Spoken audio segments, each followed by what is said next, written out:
इयम् आकाशवाणी सम्प्रति वार्ताः श्रूयन्ताम्। प्रवाचिका निधि झाः।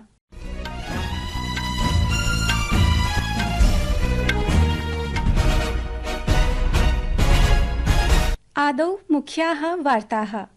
प्रशासनेन 34 कोटि रूप्यकाणां व्ययेन राष्ट्रिय खनिज अभियानम् अनुमोदितम्। 24,200 वक्फ संशोधन विधेयकस्योपरि संसदः संयुक्त समित्या अद्य उपयुक्त प्रतिवेदनं स्वीकृतम्। उत्तरप्रदेशे प्रयागराजे अद्य मौनी अमावस्यायाः पवित्रावसरे द्वितीयम् अमृतस्नानं श्रद्धालुभिः समाचर्यते। गणतन्त्र दिवस समारोहान्तर्गतम् अद्य नवदिल्ल्याः विजय चौक मार्गोपरि बीटिंग रिट्रीट समारोहः जायमानः वर्तते। अपि च क्रीडावार्तासु अन्ताराष्ट्रिय क्रिकेट परिषदा पुष्टीकृतं यत् जियोफ एलार्डेस इत्यमुना आईसीसी इत्यस्य मुख्य कार्यकारी अधिकारी पदात् त्यागपत्रं प्रदत्तम्। अथ वार्ताः विस्तरेण। प्रशासनेन 34,000 कोटि रूप्यकाणां व्ययेन राष्ट्रिय खनिज अभियानम् अनुमोदितम्। हरित प्रौद्योगिकीं प्रोत्साहनाय आवश्यकानां महत्वपूर्णानां खनिज सम्पदेभ्यः स्थितिस्थापक मूल्य श्रृंखला निर्माणाय निर्णयोऽयं विहितः।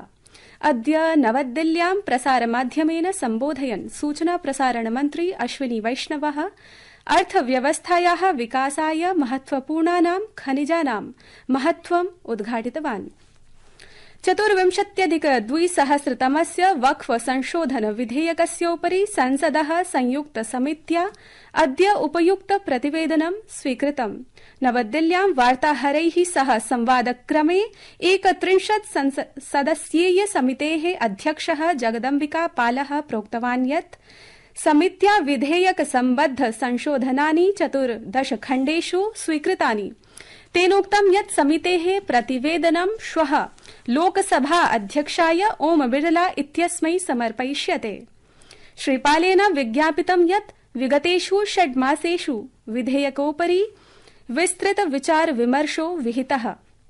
24,200 वक्फ संशोधन विधेयकस्य उद्देश्यम् अभिलेखानां प्रवधीकरणं, पारदर्शितायां वृद्धिः, अवैध वक्फ सम्पत्तीनां प्रत्याहरणाय दृढ प्रशासन तन्त्रेण सह महत्वपूर्ण परिष्कारानयनं वर्तते। अत्रान्तरे विपक्षी सदस्यैः प्रतिवेदनस्य स्वीकरणे प्रश्नाः समुत्थापिताः। उत्तरप्रदेशे प्रयागराजे अद्य मौनी अमावस्यायाः पवित्रावसरे द्वितीयम् अमृतस्नानं श्रद्धालुभिः समाचर्यते। मौनी अमावस्या धार्मिक दृष्ट्या महत्वपूर्णा वर्तते। अस्मिन् शुभावसरे कृतामृतस्नानं शुभदायकं भवतीति मन्यते।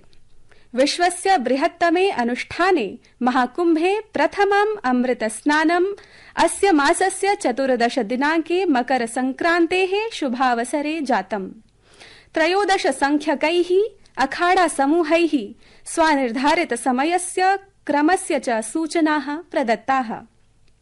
मौनी अमावस्यायाः पवित्रावगाहनम् अन्वीक्ष्य उत्तरप्रदेश प्रशासनेन 7 स्तरीया सुरक्षा योजना क्रियान्विता। अपि च महाकुम्भस्य मेलक क्षेत्रं वाहन निषेध क्षेत्रं नातिविशिष्ट जनक्षेत्रत्वेन उद्घोषितम्। केन्द्र राज्य प्रशासनयोः निष्ठया समर्पितानि आरक्षिबलानि, यातायातारक्षिबलानि, चिकित्साश्च आपात्कालिक स्थितये नियुक्ताः सन्तीति। अत्रावसरे रेलवे प्रशासनेन 90,100 विशेष रेलयान चालनस्य योजना विनिर्मिता। उत्तर मध्य रेलवे इत्यस्य मुख्य जनसम्पर्काधिकारी शशिकान्त त्रिपाठी इत्यमुना वार्ताहरैः सह संवादक्रमे विज्ञापितं यत् स्नानानन्तरं बहवः श्रद्धालवः रेलवे स्थानकं प्रति प्रत्यागच्छन्तः सन्ति। गणतन्त्र दिवस समारोहान्तर्गतम् अद्य नवदिल्ल्याः विजय चौक मार्गोपरि बीटिंग रिट्रीट समारोहः जायमानः वर्तते। अत्रावसरे राष्ट्रपतिः द्रौपदी मुर्मुः, उपराष्ट्रपतिः जगदीप धनखड़ः, प्रधानमन्त्री नरेन्द्र मोदी, रक्षामन्त्री राजनाथ सिंहः, अन्ये च केन्द्रीय मन्त्रिणः उपस्थिताः सन्ति। वर्षेऽस्मिन् समारोहे 30 प्रस्तुतयः भविष्यन्ति। समारोहमुद्दिश्य दिल्ली आरक्षक दलेन यातायातस्य व्यापक प्रबन्धाः विहिताः। कार्यक्रमोऽयं कदम कदम बढ़ाए जा इत्यादिभिः गीतारागैः सम्पत्स्यते। संस्कृत वार्तायाः संस्करणमिदम् इदानीम् आकाशवाणीतः प्रसार्यते। सममेव अयं कार्यक्रमः आकाशवाण्याः अन्तर्जालपटले www.newsonair.gov.in इत्यत्र अथ न्यूज ऑन एआईआर चलदूरभाषीय तन्त्रांशे अपि उपलब्धो भविष्यति।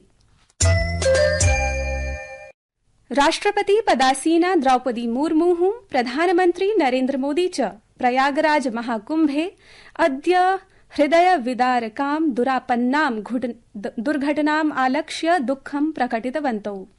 राष्ट्रपतिः द्रौपदी मुर्मुः प्रोक्तवती यत् प्रयागराज महाकुम्भे दुरापन्नेयं घटना अत्यन्त दुःखप्रदा वर्तते। राष्ट्रपतिना सामाजिकान्तर्जालीय माध्यमेन मृतकानां परिजनेभ्यः स्वीया संवेदना व्यक्तीकृता। सहैव व्रणित श्रद्धालूनां शीघ्र स्वास्थ्य लाभाय प्रार्थनापि विहिता।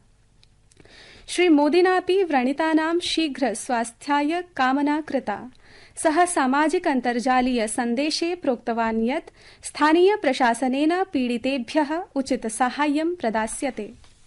प्रधानमन्त्रिणा प्रोदीरितं यत् तेन मुख्यमन्त्रिणा योगी आदित्यनाथेन सहापि वार्ता विहिता। तेन प्रोक्तं यत् सः अनवरतं राज्य सर्वकारेण सह सम्पर्के वर्तते। घटनानन्तरं वार्ताहरान् सम्बोधयन् मुख्यमन्त्री योगी आदित्यनाथः अवोचत् यत् श्रीमोदिना स्थितेः संज्ञानार्थं बहुधा तेन सह सम्पर्कः साधितः। रात्रि को 1 से 2 बजे के बीच में अखाड़ा मार्ग पर, जहां पे अखाड़ों के अमृत स्नान के दृश्य से बैरिकेड्स भी किए गए थे, तो बैरिकेड्स को फांद करके आने में कुछ श्रद्धालु गंभीर रूप से घायल हुए हैं। उन्हें तत्काल हॉस्पिटल में पहुंचा करके उपचार आदि की व्यवस्था उनके लिए की गई है। उनमें से कुछ श्रद्धालु गंभीर रूप से घायल हैं।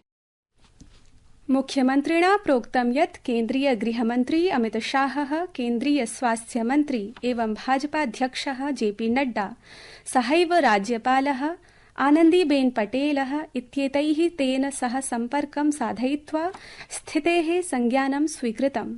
योगी आदित्यनाथेन कथितं यत् प्रयागराज महाकुम्भे श्रद्धालूनाम् अतीव सम्मर्दः वर्तते।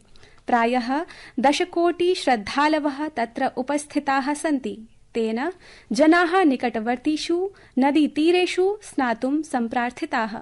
मेरी अपील है पूरे प्रदेशवासियों से, पूरे देशवासियों से और सभी श्रद्धालुओं से भी, सभी पूज्य संतों से भी, कि अफवाह पर कोई ध्यान न दें, संयम से काम लें। ये सब आयोजन सभी लोगों का है। प्रशासन उनकी सेवा के लिए पूरी तत्परता के साथ लगा हुआ है। केंद्र और राज्य सरकार पूरी मजबूती के साथ वहां पर हर प्रकार का सहयोग करने के लिए तत्पर है। और जहां पर हैं आप, लगभग 15 से 20 किलोमीटर के दायरे में अस्थायी घाट बनाए गए हैं, उसमें कहीं भी वे स्नान कर सकते हैं। आवश्यक नहीं कि संगम नोच की तरफ ही आए।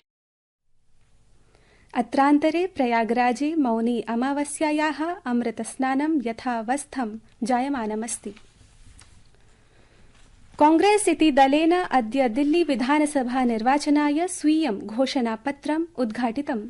दलस्यास्य वरिष्ठ नेतृभिः जयराम रमेश, पवन खेरा इत्युभाभ्यां दिल्ली विभाग प्रमुखेन देवेंदर यादवेन सह घोषणापत्रं प्रकाशितम्, यस्मिन् महिलानां कृते प्रतिमासं 25,000 रूप्यकाणि, अनुदानराशिः 25 लाख रूप्यकाणि यावत् निःशुल्क स्वास्थ्य आश्वस्तिः, 50 रूप्यकाणि यावत् एलपीजी सिलेंडर निःशुल्क खाद्यान्नं, 30 यूनिट्स यावत् निःशुल्क विद्युत् उत्पादनं च अंगीकृतम्। यदि दलमिदं निर्वाचितं भवति तर्हि जातिगणनायाः सञ्चालनं कृत्वा पूर्वाञ्चलीय जनानां कृते विभागस्य स्थापनां कर्तुं च दलं प्रतिज्ञां करोति।